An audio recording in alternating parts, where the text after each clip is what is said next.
जय हिंद साथियों, सभी को स्वागत है मेरे इस यूट्यूब चैनल पे। और आज है 28 जुलाई और आज का द हिंदू के एक महत्वपूर्ण आर्टिकल्स को लेकर आए हैं। यह आर्टिकल बीपीएससी पीटी 72 के लिए और यूपीएससी पीटी प्लस मेंस के लिए बहुत महत्वपूर्ण हो सकता है। तो वीडियो को पूरा लास्ट तक देखना ना भूलें और वीडियो अच्छा लगे तो वीडियो को लाइक भी कर देंगे। चैनल को अभी तक सब्सक्राइब नहीं किया तो सब्सक्राइब कर देंगे, अपने दोस्तों में शेयर भी करेंगे। चलिए शुरू करते हैं आज का द हिंदू और आज पढ़ते हैं आज का आर्टिकल। आज की महत्वपूर्ण आर्टिकल्स को देखेंगे और ये बहुत ही ज़्यादा इंपॉर्टेंस होने वाली है।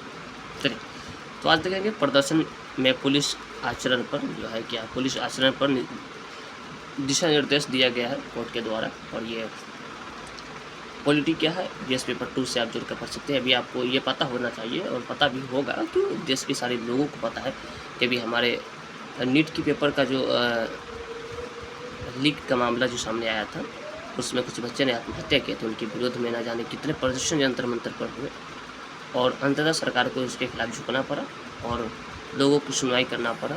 तो ये तो सही है, लेकिन अभी उनमें जितने भी लोग जो घायल थे, जिनके द्वारा उन्हें पीटा गया था, तरह के पुलिस के द्वारा बर्बरतापूर्वक प्रयोग किया गया था उनके ऊपर, उन पर सुनवाई कोर्ट में अभी चल रही है। तो चलिए आज देखते हैं आज का ये इसमें क्या क्या आचरण दिशा निर्देश जो दिया गया है कोर्ट के द्वारा, उस चीज़ को देखेंगे।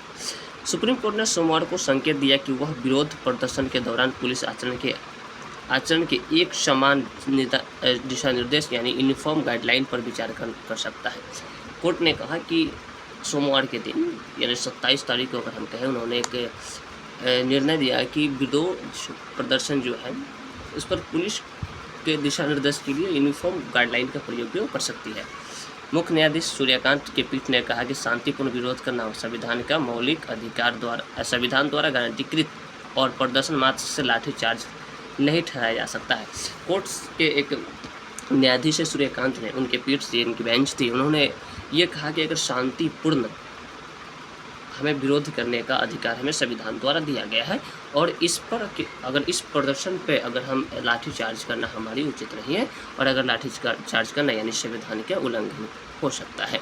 तो उन्होंने ये कहा कि शांतिपूर्ण अगर कोई प्रदर्शन कर रहा है तो उस पर हम लाठी चार्ज नहीं कर सकते हैं, क्योंकि संविधान जो प्रदर्शन करना है वो संविधान के द्वारा ये अधिकार मिला है कि वो शांतिपूर्ण तरीके से वो किसी भी प्रकार का समर्थन आंदोलन कर सकते हैं और अपनी बात सरकारों तक पहुंचा सकते हैं।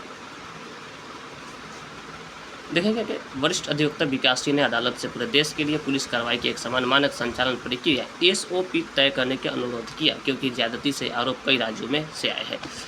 एक वरिष्ठ अधिवक्ता है जिसका नाम है विकास सिंह, उन्होंने अदालत से और पूरे देश के जो पुलिस है उन पर कार्रवाई करने के लिए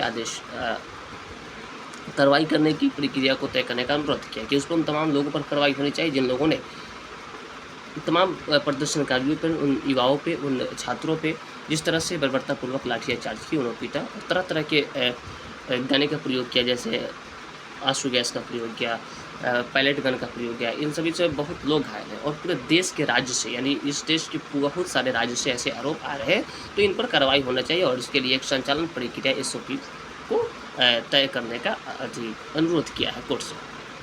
यह टिप्पणी 20 जुलाई के मार्च से जुड़ी पुलिस ज्यादती व हवाई फायरिंग की याचिकाओं से सुनवाई आज जिन्हें कोर्ट 3 अगस्त को सुनेगी।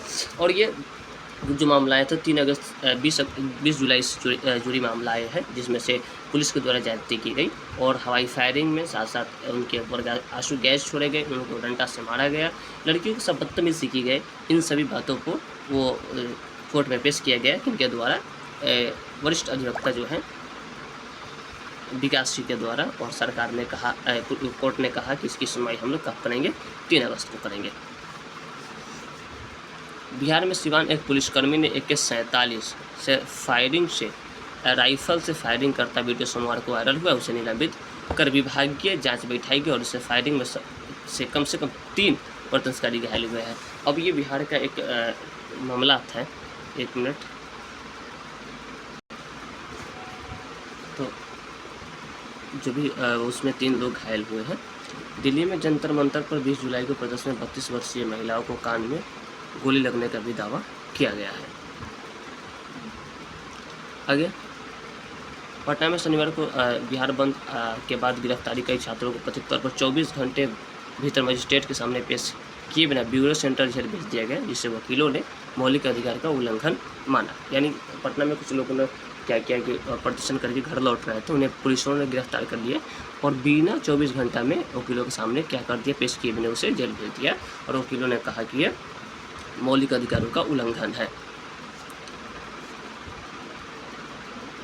सेवानिवृत्त आईबी विशेष निर्देशक यशवर्धन आज़ाद और पैलेट गन से घायल 2 अन्य पीड़ितों भी सुप्रीम कोर्ट में याचिका दायर कर भीड़ नियंत्रण में धातु आधारित पैलेट गन के इस्तेमाल पर प्रतिबंध की मांग की। उन्होंने कहा कि पैलेट गन अगर भीड़ नियंत्रित करना है तो पैलेट गन का इस्तेमाल न किया जाए, ऐसी मांग किया गया है। आज के प्रश्न को देखते हैं। प्रश्न है कि ये प्रदर्शनकारियों के ऊपर है निबंध। अब देख सकते हैं प्रश्न, सुप्रीम कोर्ट ने संकेत दिया कि वह विरोध प्रदर्शन के दौरान पुलिस आचरण के लिए एक समान दिशा निर्देश बना सकती है, तो सही है।